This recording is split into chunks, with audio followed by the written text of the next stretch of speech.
Hey guys, what's up? Mike. Wanted to come and do a little FaceTime with you guys because a couple of things. But first of all, it is Memorial Day's weekend. Kudos, heads up, and big thanks to all our military personnel. Coming from a military family, my dad was 40 years in military, so I can certainly appreciate everything that each and every one of our service members do for us.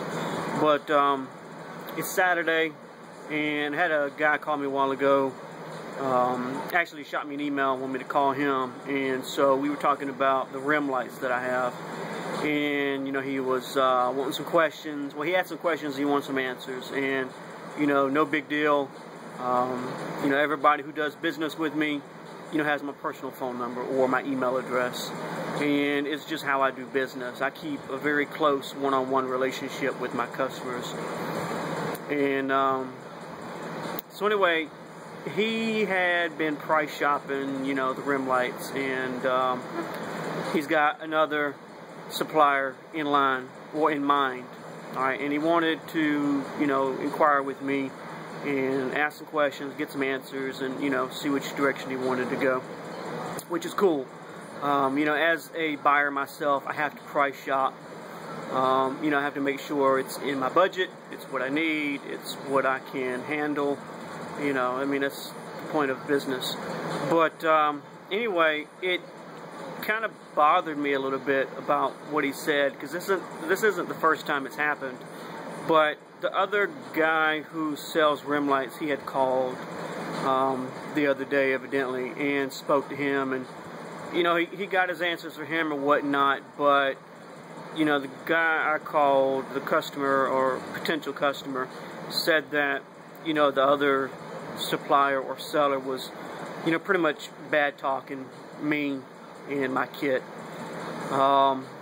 which, like I said, isn't the first time it's happened. It's happened before on a more personal level, and I'll explain that in a moment. But he was basically saying that my kit was shit, that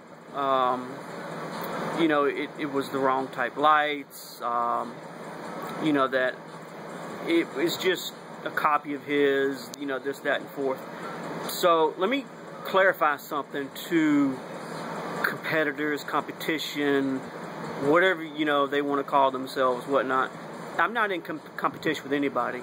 As you guys know, I'm unemployed, so this is what pays my bills for me, my wife, my kids. So I don't bad talk anybody to sell something over them. The way I was raised, you just don't cut another man down so you can progress. That's just shit. That's as blunt as I'm gonna put it. It's not good business practices. It's not professional. It's not mannered.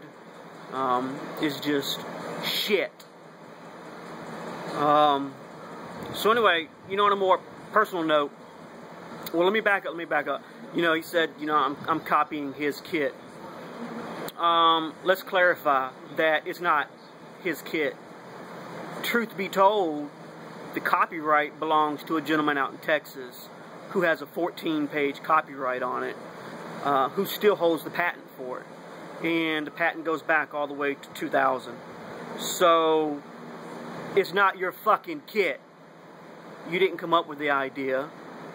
You just did like Ford and Dodge and Chevy and everybody else, and you come up with your own little variable, and it's not reinventing the fucking wheel. It's just slightly different, which doesn't count for shit, because it's the same principle involved. Anyway, going back to the personal experience I had with the seller. I called him up a couple weeks ago. He didn't know it was me. I didn't tell him it was me. And I spoke to him about his kit. I spoke to him about his business. Just bullshit talking with him, right? And he pretty much bad-mouthed my kit to me. But he didn't know it was me. But he did know I was a potential customer. So what's disturbing is that, you know, he was bad-mouthing another seller or distributor to a customer. That's not professional. It's not good business practices. You don't throw someone else under the bus just so you can, you know, progress and try to make a little bit more money. It's not about money, cat. I'm here to feed my family. I'm here to pay my bills. I don't give a shit about you or anybody out there who, you know, does work similar to me. I'm just not in competition with nobody. I mean, I do this for me and for the customers who want to buy from me. I guarantee that he didn't answer the phone on Saturday on Memorial Day weekend. So, yeah. What he doesn't know is that, you know, I've got one of his kits. And I would show it to you guys, but I don't have it here. It's actually getting shipped to me. Another guy ordered it. And let me tell you, for what he charges, it's not cool. Let me tell you something. When you guys order my kit, all right, you get the rings already pre-assembled with the lights. You got the leads on them with weatherproof connections. You get all the fasteners that you need and attachment legs that you need to fasten them to the vehicle. You get all the wire that you need, you know, to daisy chain and run all the way to the controller.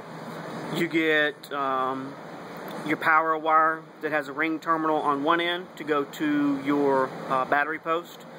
It's got an inline fuse, waterproof fuse with a fuse obviously there. It's not in it because you don't want to have your fuse in there until you're done making all your connections, obviously. A good person who sells shit and invents stuff knows that, and I'll explain that in a moment. You got your ground wire, again with a ring terminal. It also comes with a sheet metal screw, self-tapping sheet metal screw, so you can, you know, put it on your drill, shoot it into your, you know, frame, anything like that. And on the other end of both your power wire and your ground, there's an insulated spade connector that goes to the switch. Alright. What else? Bag full of zip ties so that you can, you know, fasten and secure your wire up out of the way underneath the vehicle.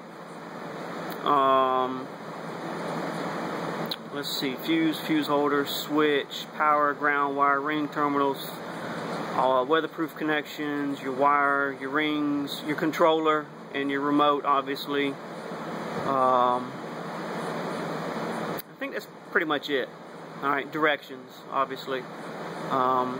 If you guys have any problems installing, you know, again, you've got my personal number, you've got my email address, so, you know, contact me. That's what I'm here for. Let me tell you what comes in his kit. You ready? Remote, controller, wire, the rings and lights. That's it. So you got to go get your own power wire, ground wire, fuse holder, ring terminals, zip ties, anything else you can think of, because it's not a ready to install kit. It doesn't have everything you need to install. It has the basic fundamentals. You still need to go to AutoZone, O'Reilly's, Pep Boys, Walmart, Target, wherever, and buy the rest of the shit you need to install it, because he doesn't give you everything you need to install it. So while he's sitting there shit talking my kit, sad to say, I provide everything that you need out of the box to install. Now, you know, you got your little hand tools you need, basic hand tools. Every decent man's got them. But, you know, it just kind of just bothers me that not only did, you know, he talk shit to me as a customer about me, but he's done it to other customers as well. And, you know, that's kind of, it's very disturbing. It's very unprofessional. And so, you know, I just wanted to give a heads up out there on YouTube to all my subscribers, Facebook, you know, anybody else. Be careful who you buy from.